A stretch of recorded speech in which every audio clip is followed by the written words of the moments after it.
de la vie du pays. Le magazine Humura Burundi est diffusé sur le web via le site de la RPA www.rpa.bi. Humura Burundi.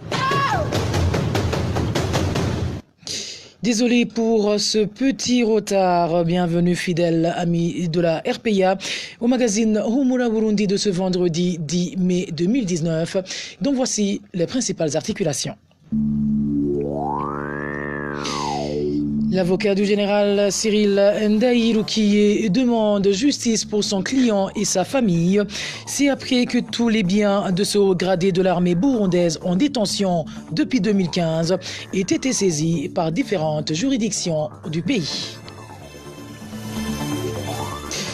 Émission de l'exécutif dans le judiciaire en commune Gashikanoa de la province Ngozi. Ce jeudi, l'administrateur de la dite commune s'est opposé à la décision de l'OPJ de la place de remettre en liberté 6 membres du parti CNL détenus depuis près d'une semaine sans aucune charge contre eux. Dans ce magazine, nous reviendrons également sur le cas de viol à l'école fondamentale de Gitari en province Ngozi où, au lieu de tout faire pour rendre justice, le directeur communal de l'enseignement à Nyamurenza s'emploie plutôt à étouffer l'affaire. Voilà pour le sommaire. Josiane Mozaneza est à la présentation de ce magazine.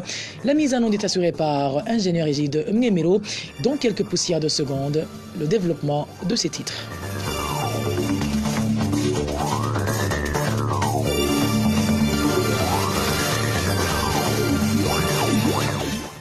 Encore une fois, bienvenue. Débutons ce magazine par cette page politique où former un bloc unique de l'opposition et faire pression sur la communauté internationale pour les élections crédibles de 2020 font partie des principales clauses plutôt de la récente rencontre de l'opposition burundaise à Kampala. Cette rencontre des partis et acteurs politiques internes et externes a mis en cause la volonté de la médiation sous-régionale de résoudre la crise burundaise. Émile Nibasumba. La lenteur de la sous-région dans la résolution de la crise burundaise fait partie des préoccupations qui ont poussé l'opposition interne et externe à organiser une réunion de 2 jours à Kampala, en Ouganda. L'une des conclusions de la rencontre, c'est la formation d'un bloc unique de l'opposition. Les participants à la rencontre se sont également convenus de se rencontrer très prochainement pour parler du processus électoral en cours. Mais cette fois-ci, la rencontre regrouperait toute l'opposition, étant donné que certains politiques de l'opposition ne se sont pas présentés à la récente réunion. Dans cette réunion tenue les 3 et 4 mai dernier, ces politiques de l'opposition ont également décidé de continuer à faire pression sur les chefs d'État de la sous-région et à la communauté internationale pour qu'ils s'impliquent davantage dans la mise en place d'un environnement permettant à tous les Burundais de participer au processus électoral en cours. L'implication de la communauté internationale qui a également été évoquée dans la correspondance adressée aux médiateurs après la rencontre. Ces politiques ont demandé à Yoweri Kaguta Museveni d'organiser urgemment une nouvelle session de dialogue entre le pouvoir et l'opposition. Ils demandent également à l'Union africaine et à l'ONU de s'impliquer davantage pour protéger l'accord d'Arusha. Dans le cas contraire, selon ces politiques de l'opposition, le risque est grand que le nouveau forcing électoral de 2020, après celui de 2015, enfonce le Burundi dans une crise encore plus profonde pouvant affecter même la sous-région. Émile Nibasumba, parmi les participants à cette rencontre de Kampala, figurent les représentants du Sénarède et quelques politiques de l'opposition résidant à Bujumbura. Politique toujours, des biens du général Cyril Ndayirukiye et de sa famille ont été saisis ce jeudi par Gitega. Des vaches de son neveu ont été saisies sur décision du procureur près la cour d'appel de Ngozi et à Kayanza. La propriété du général Ndayirukiye exploitée commercialement a été saccagée par des policiers. Suivez maître Bernard Menguin, il est l'avocat du général Ndayirukiye en détention depuis 2015 après une tentative de coup d'État contre Nkurunziza. Sur la colline de Kamugani, le général Cyril, mon client, avait cédé en 2012 une parcelle à un de ses petits frères qui était décédé. Et cette parcelle de 5 hectares, qui était située à Ngozi, avait également un certain nombre de vaches. Les auteurs du forfait, sur base d'un document signé par un procureur près de la cour dénommé Salomon Ndigira, se sont présentés sur place et se sont emparés des vaches. Elles sont actuellement entre les mains d'un administrateur communal qui les détient sans titre ni droit et qui s'appelle Monsieur Songambere. Il y a un deuxième endroit où des faits se sont produits, c'est à Kayanza, dans le quartier Sirema, où mon client a une exploitation. Depuis 2016, il y a une interdiction d'accès à cette exploitation pour des raisons qu'il faudra bien un jour expliquer. Et là, les policiers se sont présentés dans les locaux. On ressort des informations que nous avons que différents effets, différents biens ont été saccagés par les policiers.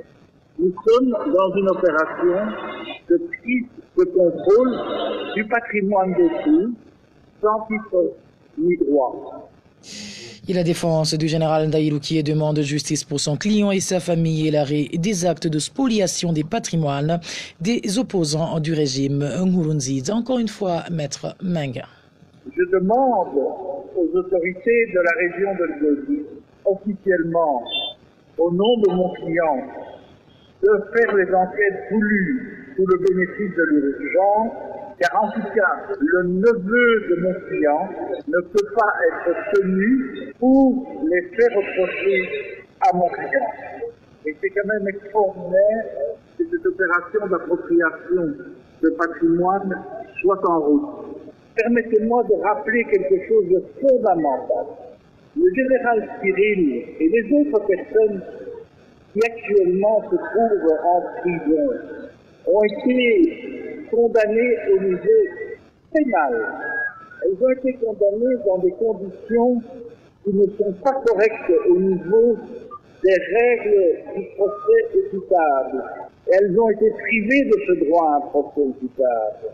Aujourd'hui, sur base, soi-disant, de cette condamnation qui pose déjà d'énormes problèmes, on est en train de s'approprier le patrimoine et d'arracher les propriétés de cette famille. C'est inacceptable. C'est totalement inacceptable.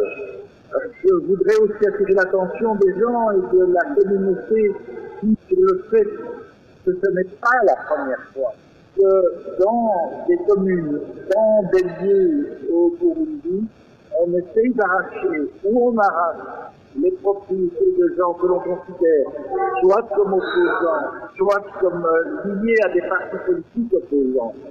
Il faut que cette opération d'approchement cible des personnes qui ne partagent pas l'opinion du pouvoir de cette opération s'arrête. Nous nous excusons pour cette mauvaise qualité sonore et pour rappel, le général Cyril Ndaïroukié et ses co-accusés sont condamnés depuis 2017 par la Cour suprême à un emprisonnement à vie suite à leur tentative de renversement du régime Nkurunziza en mai 2015. À ce propos, la rédaction de la RPA a contacté Radjabou Songambere, administrateur de la commune Ngozi, qui détient les vaches saisies, mais après l'introduction de notre objet d'appel, il nous a aussitôt raccroché au nez s'agissant du procureur de la République près la cour d'appel à Ngozi, Salomon Ndigira. Il nous a affirmé que c'est lui qui a donné l'ordre de saisir ces vaches, sans toutefois en faire d'autres commentaires. Il nous a plutôt renvoyé au porte-parole du ministère de la Justice ou encore celui de la Cour suprême, mais nous n'avons pas pu joindre ces derniers, encore moins le commissaire de police à Kayanza, Merowe Nunzwenimana. Humura Burundi. Poursuivons ce magazine par cette page Droits de l'homme où un responsable de plus tente d'étouffer le cas du viol à l'école fondamentale de Guitare. Le directeur communal de l'enseignement à Nyamurinza menace les enseignants de cette école pour dévoiler le nom de celui qui aurait dénoncé l'enseignant présumé violeur d'une jeune de 14 ans. Ces enseignants déplorent l'attitude de cette autorité qui, au lieu d'œuvrer pour la vérité, veut étouffer l'affaire. Les détails avec Rachel Kagiski. Le responsable indexé par les enseignants répond au nom de Placide Chemezois. Depuis ce jeudi, ce dernier convoque un à un les enseignants pour savoir c'est lui qui a dénoncé l'enseignant présumé violeur. Un des enseignants raconte. Il a convoqué les enseignants un à un. À chacun, il lui demandait de qui il tient l'information selon laquelle l'enseignant surnommé Rwembe aurait violé cet enfant. Tous les enseignants ont répondu qu'ils détiennent l'information de la rue. Nous avons compris qu'il s'agit de l'intimidation pour connaître celui qui a dénoncé ce crime. Ces enseignants ignorent les visées de ce directeur communal de l'enseignement. Seulement, il a déjà lancé une chasse à l'homme pour trouver coûte que coûte le dénonciateur. La chasse à l'homme contre le premier dénonciateur a commencé. Nous apprenons par ailleurs que les infirmiers de Guitare auraient été approchés pour ne pas confirmer le viol et de ne donner que des médicaments à l'enfant. Ces enseignants demandent que ces intimidations cessent et que le présumé violeur soit poursuivi. À propos, nous avons essayé de joindre Placide Chemezois, directeur communal de l'enseignement, mais en vain. Rachel Kagiski, droit de l'homme, toujours un élève de la colline Gahahi en zone Rubirizi de la commune Mutimbuzi, a été sérieusement battu par les Imbonirakure ce jeudi avant d'être conduit au cachot de la zone Rubirizi. Il serait accusé d'être membre du parti CNL. Le point avec Emmanuel Niyongeko. La victime est connue sous le nom de Jean-Claude Manirama, finaliste au lycée d'Ibeter situé au quartier Charama, en génie civil. Il a été sérieusement battu par les Imbonerakure de la colline Gahahe ce jeudi aux environs de 18h. Ses voisins indiquent qu'il a été appelé au téléphone par un des Imbonerakure qui lui a signifié qu'il était recherché par un des élus collinaires.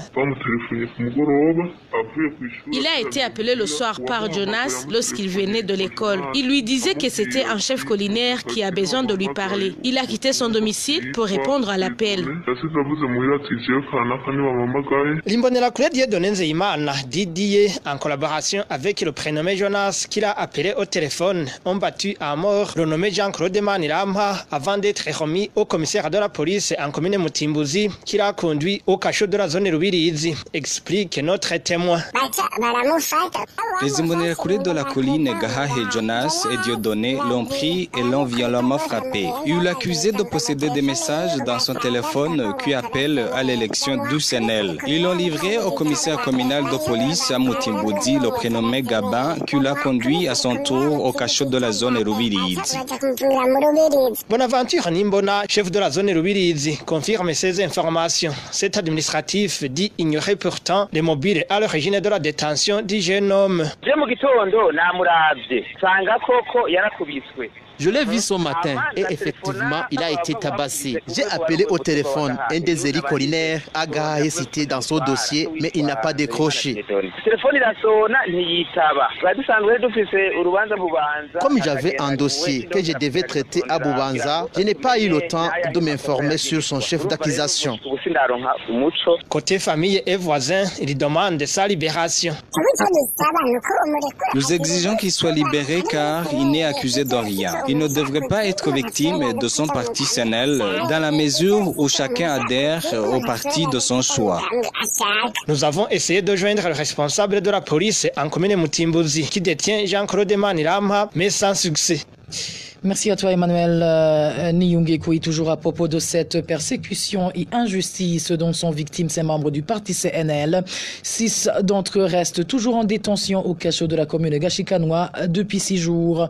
Ces militants du parti CNL ont été interrogés par un officier de la police judiciaire en commune Gashikanois. Après interrogatoire, l'OPJ a décidé leur mise en liberté après avoir constaté qu'aucune charge ne pesait sur eux. Mais des sources à Gashikanois affirment que l'administrateur de cette commune s'y est opposé. Les détails avec Jean-Pierre Nifachic. Ces militants du parti SNEL dans la commune Gashikanwa de la province Ngozi avaient été arrêtés par les jeunes Imbonerakure, accompagnés par le chef collinaire d'Ongoma le 5 et le 6 de ce mois. Depuis leur arrestation, ils sont gardés au cachot de la commune. Des sources sur place à Gashikanwa font savoir que l'administrateur de la commune Gashikanwa, Jeanne-Françoise Ndaïragije, s'est opposé à la décision, leur mise à liberté prise par l'OPG. L'administrateur de la commune Gashikanwa n'a pas voulu fournir d'explications sur sa volonté de maintenir en détention ces militants du parti SNEL. Ce jeudi, l'OPG a interrogé un de ses 6 membres du SNEL. Les 5 autres ont été auditionnés ce mercredi. L'OPG a décidé de les relâcher car il a conclu qu'aucune charge ne pèse sur eux. Mais l'administrateur a refusé leur mise en liberté. L'OPG n'a aucun mot à dire sur l'injonction de l'administrateur. Les représentants du parti SNEL dans la province d'Ongozi dénoncent l'immixtion de l'administrateur de la commune Gashikanwa dans une affaire judiciaire. Ces militants du parti SNEL en détention sont entre autres Eric Ndaizeye, Frédéric Hichoburundi, Joël Ndaisenga, Jonas Habayimana, Jean-Claude Miburo et Gracier Tuyisenge. Ils sont tous reprochés de tenir des réunions clandestines. Nous avons essayé de joindre Jeanne-Françoise Ndaïragije, administrateur de la commune Gashikanwa, mais elle n'a pas décroché son téléphone. Jean-Pierre Nifashidji, pour clore cette page droits de l'homme, l'organisation ACAT Burundi vient de sortir un rapport sur les violations des droits des prisonniers en général et des prisonniers politiques, en particulier ce rapport qui couvre les 2 derniers mois, à savoir le mois de mars et avril 2019, parle d'une exécution impartiale de la mesure de grâce présidentielle, du traitement inhumain et dégradant ainsi que du refus aux soins de santé observés dans 4 prisons, à savoir la prison de Gitega, Muramvia, Mimba et Rumongue.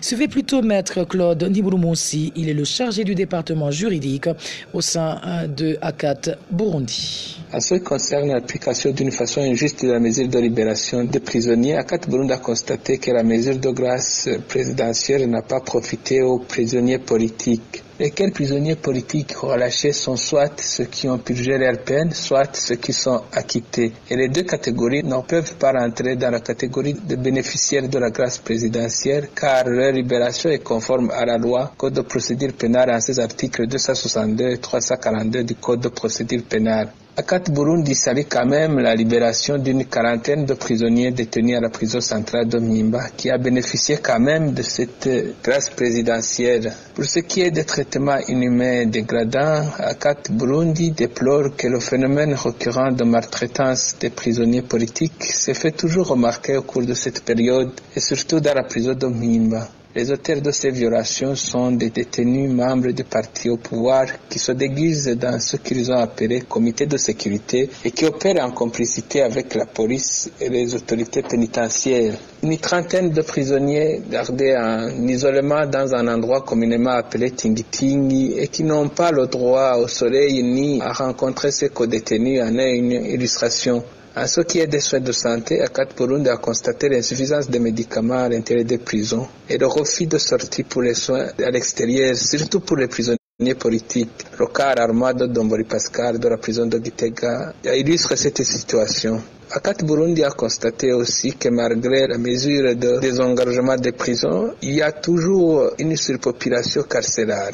Nous constatons alors que le contexte politique actuel favorise la recrudescence des violations des droits des prisonniers et les prisonniers politiques en souffrent particulièrement. ACAT recommande alors le respect des décisions judiciaires en libérant les détenus acquittés qui ont purgé leur peine, arrêter et traduire en justice les auteurs des violations des droits des prisonniers, traiter au même pied d'égalité tous les prisonniers dans le strict respect de la loi et des conventions internationales qui protègent les prisonniers. Veiller au respect et à la célérité dans le traitement des dossiers judiciaires par les cours et tribunaux. Il faut également punir les responsables des établissements pénitentiaires qui se méconduisent. C'était Maître Claude Niburumunsi, chargé du département juridique au sein de la CAT Burundi. Vous écoutez toujours le magazine Humura Burundi. Pour ceux qui viennent de nous capter, je vous rappelle que vous pouvez retrouver l'intégralité de ce magazine sur nos différents réseaux sociaux, que ce soit sur notre site web, le www.rpa.bi, ou sur nos comptes Twitter et SoundCloud ou YouTube. Parlons éducation avant de clore ce magazine, où la ministre de l'Éducation devrait sortir de son silence et exiger des explications sur l'attitude des responsables de l'éducation qui ont tendance à oublier que les établissements scolaires sont des espaces apolitiques. Propos d'un éducateur après que les directeurs de 3 établissements scolaires de Chibitoke aient exigé à leurs élèves de passer toute la journée de ce jeudi à suivre des enseignements en rapport avec les élections de 2020 pour Deo Gassamagera. Ce comportement est contre les lois régissant le secteur éducatif. Suivi.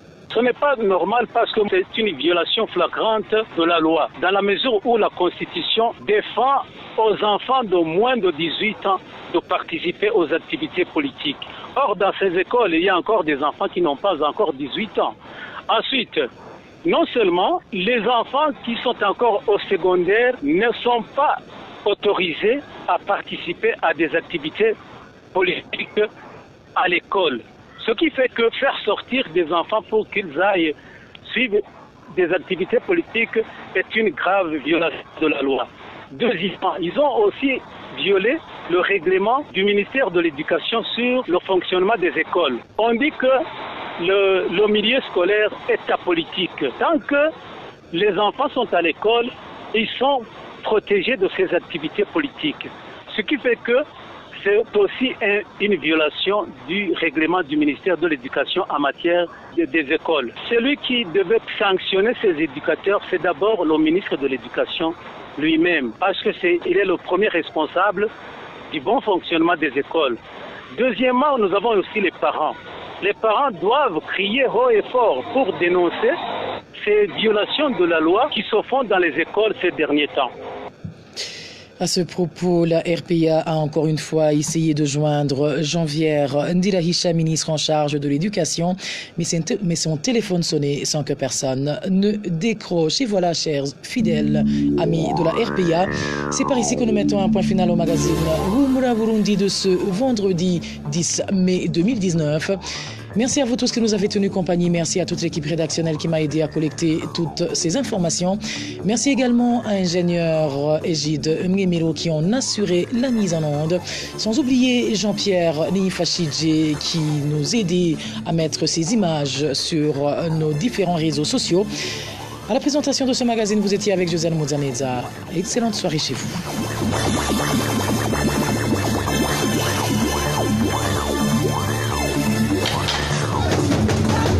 C'était le magazine Humura Burundi. Un magazine campant pour relier les Burundais en exil et ceux toujours au pays à travers une information de qualité.